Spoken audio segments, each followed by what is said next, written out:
Chapter 8, A Flexible Epistemology for Consensus Building in SLA. The Zeitgeist, Quantocracy. In her historiographical account of SLA, Larson Freeman 2018 wrote, "The zeitgeist is inevitably going to influence contemporary intellectual pursuits." p. 58. Indeed, our historical context, and especially the way we perceive it, play a role in our adoption of an epistemological stance. Since, of course, describing the mood of a certain historical period, as we have seen in Chapter 5, results in selective attention and in interpretations that depend on our values. It is important that we make explicit how we individually understand the current moment, as well as which values we employ that lead us to such a view.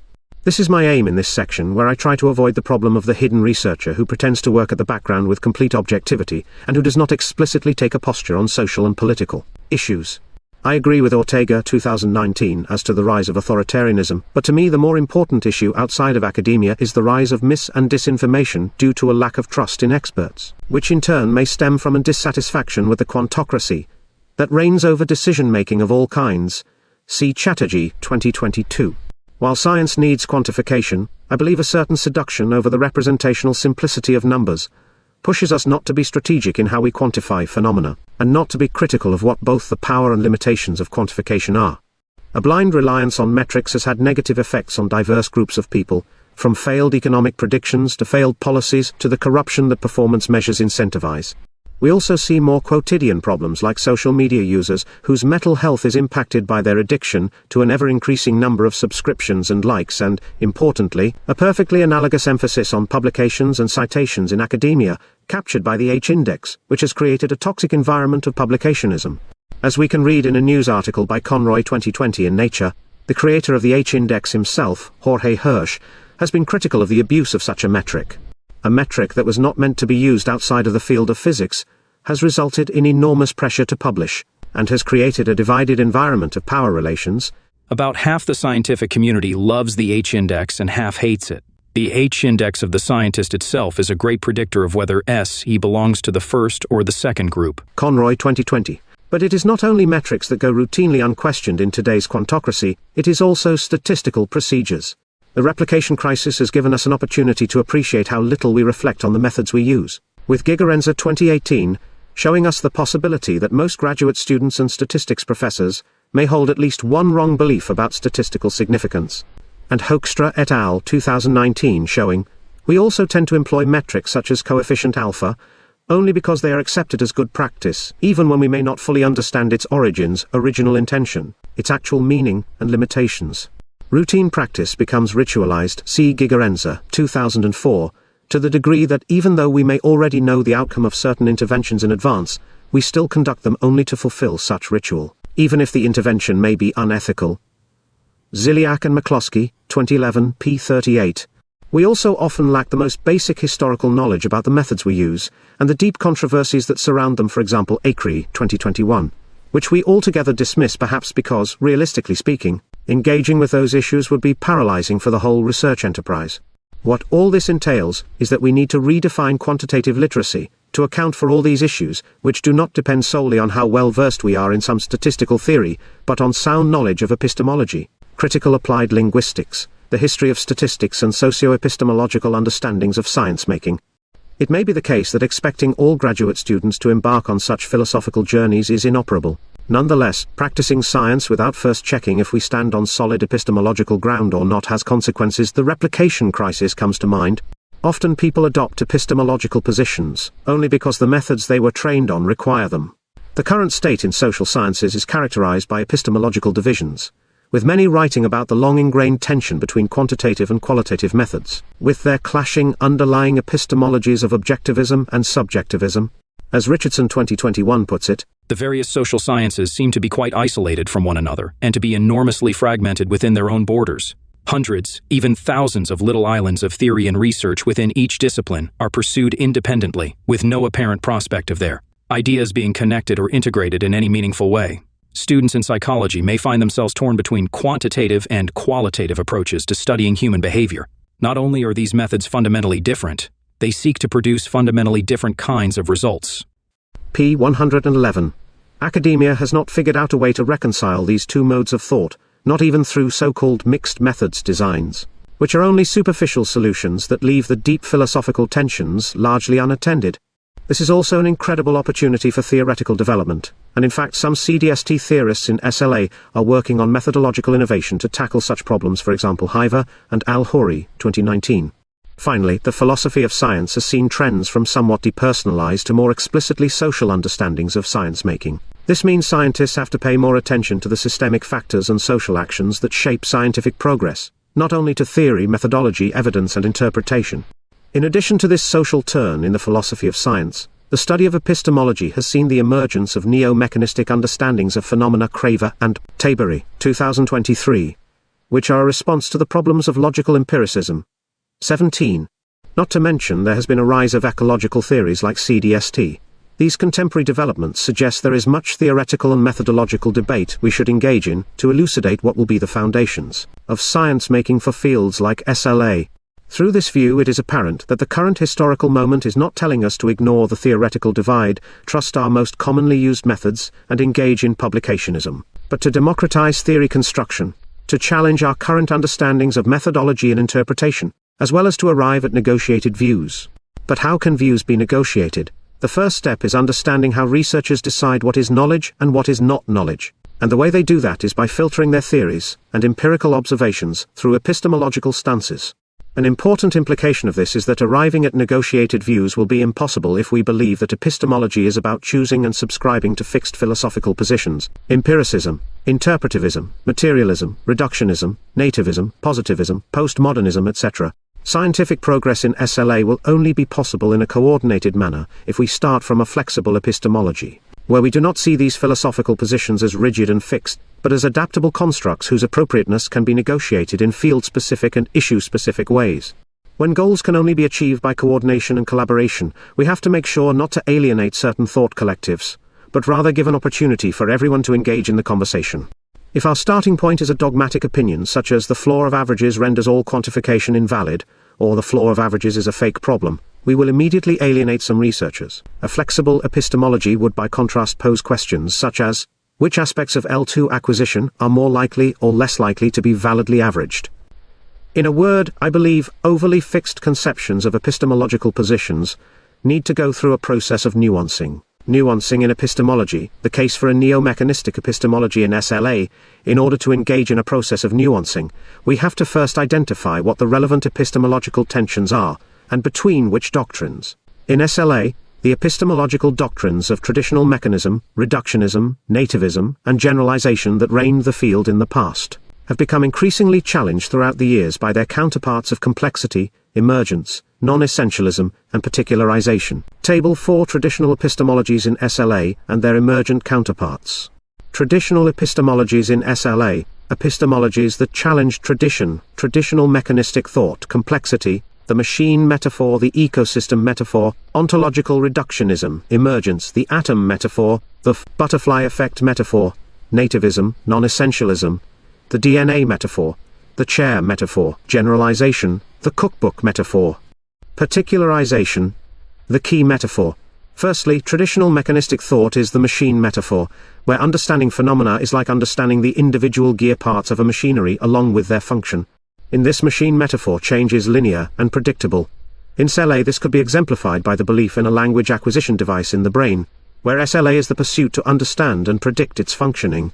This is challenged by the concept of complexity, which relies more on the ecosystem metaphor, wherein there are many agents like plants and animals which interact in dynamic and adaptive ways, giving rise to non-linear and non-predictable change. In SLA, this could be exemplified by the introduction of concepts like agency and non-ergodicity into the field, which assume learners' actions and decisions have a role in how a language is learned, and their individual characteristics are not static, but rather shaped throughout time by interactions between a whole host of variables including other agents. Secondly, reductionism, also called ontological reductionism, 18 Van Gulik, 2001, is the atom metaphor, in which things can be reduced to smaller parts, and these smaller parts may be understood as more fundamental. For example, the sense of taste being reduced to nerves sending signals to the brain. In SLA, this could be exemplified by the belief that explicit and implicit memory can be reduced to neurological systems such as the DP systems. Reductionist explanations are challenged by emergentist explanations, where the attention shifts from parts to the interactions and relationships of parts. In other words, what becomes fundamental to explanation and causality is not the small fundamental parts that give rise to everything else, but rather the multiple and variable relationships that give rise to complex kinds of causality. In SLA, this could be exemplified by the rise of socio-cognitive theories, rather than purely cognitive ones, where developments in the learner's L2 emerge from either the dialectical unity of brain and culture, like in SCT mutual causal relationship, or from the complex interactions among an undetermined amount of contributing factors like in CDST. Thirdly, nativism is the DNA metaphor, where it is assumed that central features of cognition and behavior are genetically given. In SLA, this is captured by explanations that assume a positivist and universal kind of development, like the idea of grammar being learned in set developmental stages. Nativism is challenged by non-essentialism, captured by what we could call the chair metaphor. When asked to define a chair, we may look for its essential features, which may include affording the possibility to sit and the presence of at least one leg. However, we will very quickly realize these are not necessary conditions for an object to be a chair, which may, for example, be a miniature chair which does not afford the possibility of sitting, or may be a broken chair with no legs. It may not have legs because of some clever design, being an S-shaped or box-shaped chair. It may be a bidimensional chair like a modern sculpture or a drawing. We can keep trying to find definitions that capture the essence of what a chair is, but we will only keep finding clear exceptions that do not fit the definitions. In a context where to most people it is obvious, all of those are called chair. This problem may seem silly when applied to chairs, but it also applies to more abstract but important concepts, such as justice, love, mind, language. Wittgenstein noticed this, and believed that there are no essential elements that can capture an absolute essence of particular concepts like justice, that such a search would be futile. Or more precisely, he thought of the meaning of words as being found in the use of words. See Biletsky and Matar 2023, that is, meaning would be dependent on experience rather than a fundamental essence. To this day, holding on to one of the examples, justice remains a fluid concept, whose definition and application is dependent on evolving values, legal theory, institutions, and other regulatory tools, like the concept of precedents. Non-essentialism battles more than just nativism. In SLA, non-essentialism provides critiques on three fronts. One is on the characteristics of language, which is seen both as fluid in meaning as it is fluid in form, shaped by the context, situation, experience and agency, which is a response to notions of language that portray it as fixed and predetermined through ideals like native speakerism. Another non-essentialist critique examines how we create biased idealizations of learners, that is, bad attempts at capturing the essence of language learners. For example, the following criticism by Ortega 2019. To this date, child-first language acquisition regularly treats monolingual learning by children as the default object of inquiry and bilingual learning as a special case. p24. Finally, another critique is on how cognitive theories understand development, where something like set developmental stages are assumed to be a reflection of our nature as humans. Non-essentialist theories posit that a change in situation will result in a change in development. Fourthly, generalization can be captured by the cookbook metaphor, in which we can assume the same outcome as long as we know the recipe. In SLA, this can be exemplified by quantitative methodologies that emphasize central tendencies in data, averages, as inherent qualities of populations, where an effect is understood as a change in the values of averages and/or a reduction in the amount of variation, where outliers are in a way treated as non-representative of what is assumed to be one single human essence. Generalization is challenged by particularization, which can be captured by the key metaphor, where there is an infinite number of keys and doors, and only a specific key can open a specific door. That is, only a specific set of conditions can give rise to a specific set of outcomes.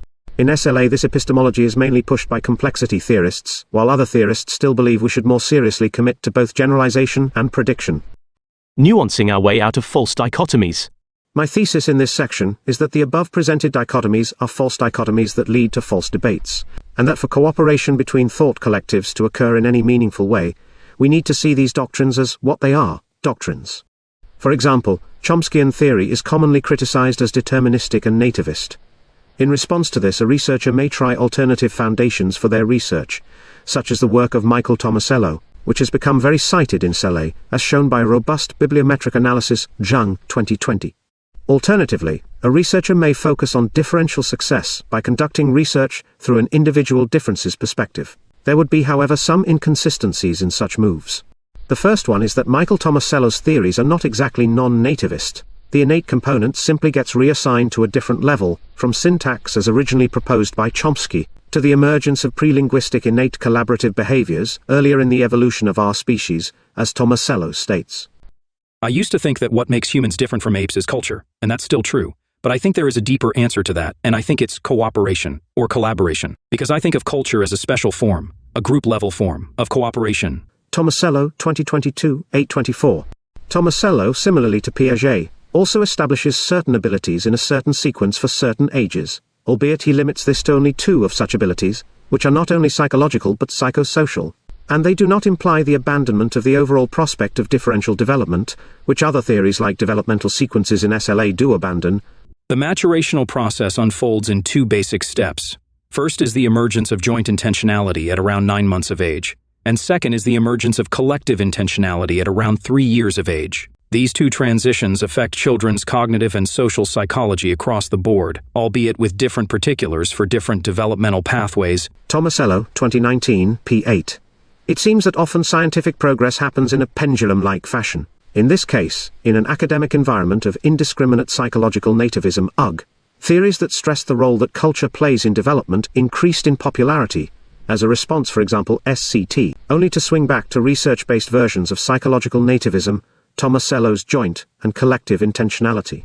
To clarify, SCT has always taken the biological into consideration, albeit it understands the mind as being created by a dialectical relationship with culture.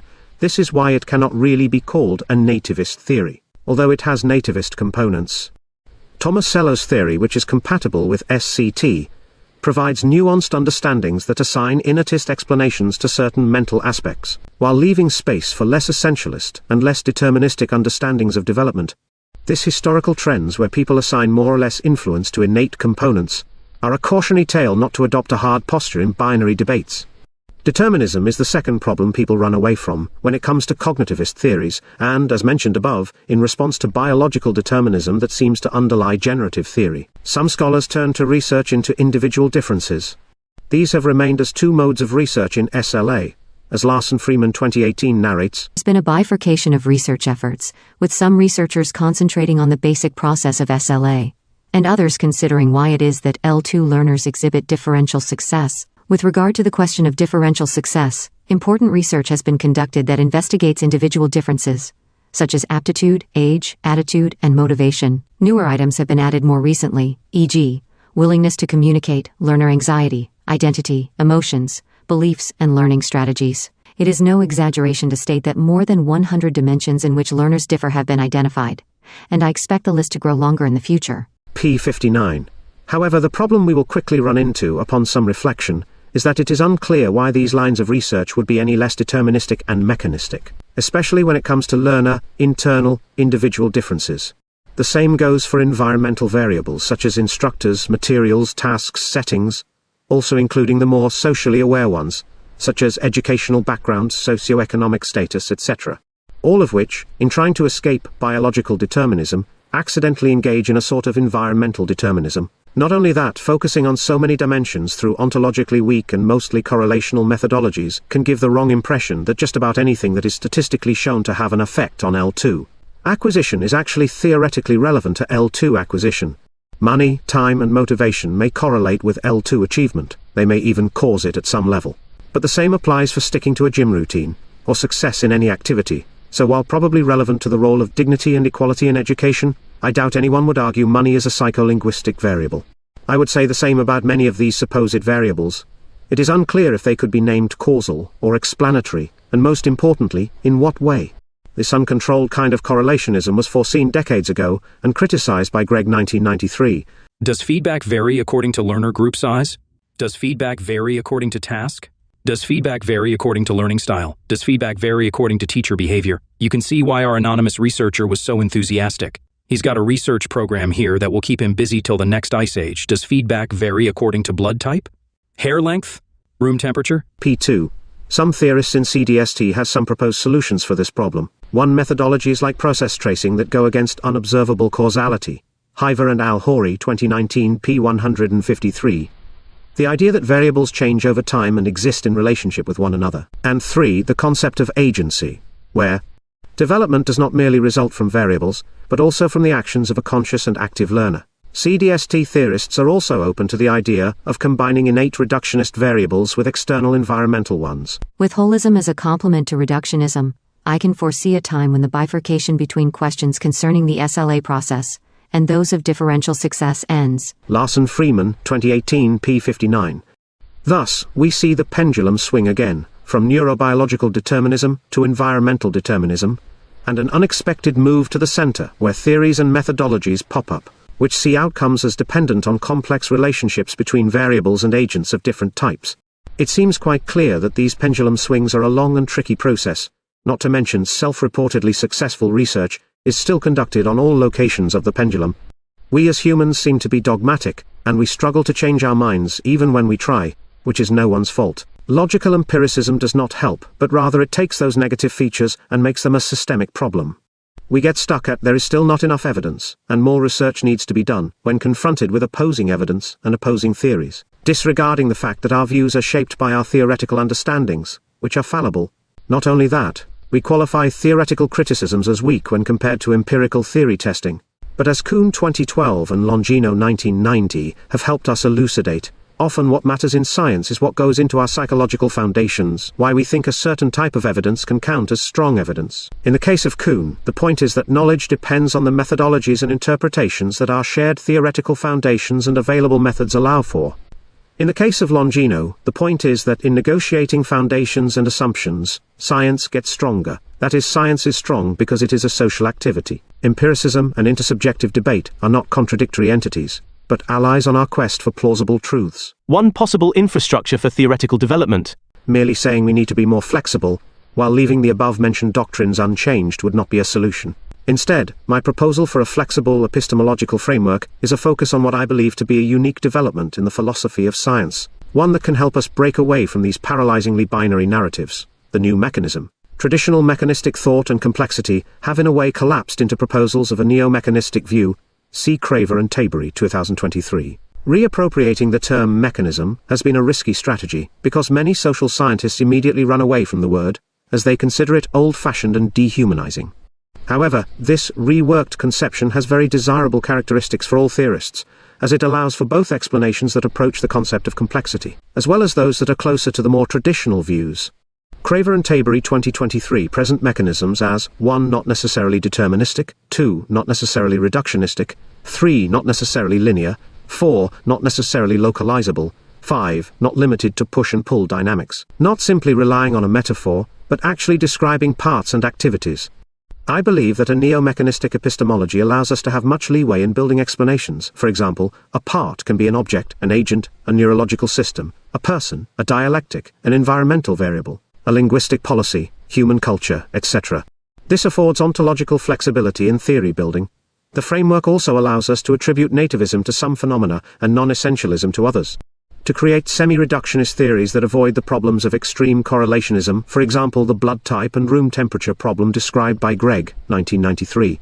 To generalize certain phenomena and particularize others, and so forth. A neo-mechanistic view also has the advantage of requiring from us ontological rigor, that is, rather than embracing any of the above-mentioned doctrines, we need to describe the specific parts and interactions that play into why a phenomenon is indeed innate or non-innate, generalizable or particular, reductionist, semi-reductionist, or emergent. Because we cannot put all phenomena in the same epistemological bucket. For example, if you have a sample of 5 humans, you can count how many eyes they have, which is 2 per person, and engage in an accurate, reductionist, nativist generalization, that is, all humans have 2 eyes, which will successfully apply to literally billions of other people. You will also be able to treat any outliers you find as truly unrepresentative cases of a human essence. You will be less successful with sleep patterns, which are more unhealthy in industrialized countries, consequently biasing your entire sample, and you will be even less successful with personality traits, where there is more variation, and where our interpretations and characterizations start merging with observation. The need to account for variation and subjective interpretation increases every step of the way, from the hard to the soft areas of the social sciences. By the time we arrive at issues such as, for example, how an ideology creeps into public discourse, we may not want but actually need to use more subjectivist approaches, where deciding what exists is less a matter of materialist and realist observation, and more of an open conversation, where conceptions of reality need to be negotiated. This negotiation of reality is petrifying for scientists in the hard areas, where renouncing your own intuitions in light of hard evidence that does not depend on any given observer is an important skill. But the fact remains that phenomena exist in a spectrum from external and physically real to internal and mentally real. And in multidisciplinary fields like SLA, where we are forced to combine these kinds of ontologically distinct variables, negotiation becomes all the more important. I believe that appreciating this continuum from physical to mental existence is a key mental tool for the skill of maintaining an open mind and being ready to collaborate with people from different theoretical backgrounds. Appreciating the continuum invites us to respect committed objectivists and postmodernists alike, while inviting them to jointly engage in a process of collaborative nuancing, issue by issue. In cell A, for example, we could say that the existence of a basal ganglia is best understood as an objective fact, independent of any observer, while a concept like levels of politeness in speech requires us to adopt more social constructionist or even postmodernist frameworks, because politeness is relative to the observer. So we would need a negotiated theory of politeness to do the mappings of form to meaning in a non-idiosyncratic way.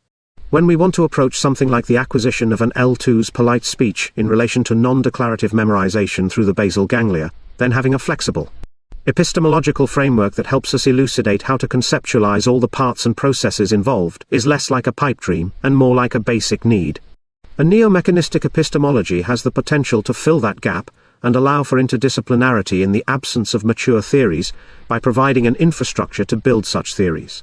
Rather than being paralyzed by disagreements as to the role of innate and non-innate factors, or quantitative and qualitative methodologies, researchers could thus engage in collaborative theorizing by focusing on, and negotiating, which mechanisms can be observed or empirically demonstrated and how they can be studied, before committing to a certain default list of commonly employed methods, practices, and styles of interpretation. Neo-mechanistic understandings can also help us maintain the prestige of quantification, while mitigating its abuse in designs where most variables are under-theorized. Because by using this epistemology as a platform for negotiation of theories, quantitative researchers can be pushed to describe which parts and interactions they are observing, and how they can be measured, leading to enhanced ontological rigor. To provide convincing evidence, the emphasis thus shifts from causal effects as understood in statistical models, which are valuable but preliminary, probabilistic, correlationist, and inferential, to causal mechanisms, which are possibilistic rather than probabilistic, explanatory rather than correlationist, and ontic, that is dealing with what exists rather than inferred. To synthesize, the main strength of the neo-mechanistic framework is that the gathering of evidence becomes inextricable from the key requirements of explanation mentioned in Chapter 1, the why and the how. Summary of propositions in Chapter 8. Epistemological stances are adopted within a historical context that shapes researchers' worldviews. A quantocracy reigns decision-making of all kinds. In academia, this manifests through the H-index, along with the use of somewhat standard methods in research, which produce supposedly desirable numerical values. Methods can be employed uncritically, and become problematically ritualized through social acceptance, probably contributing to the replication crisis. A clearer emphasis on epistemology during training could make us go beyond ritualized practice, and push us to pursue theoretical and methodological development.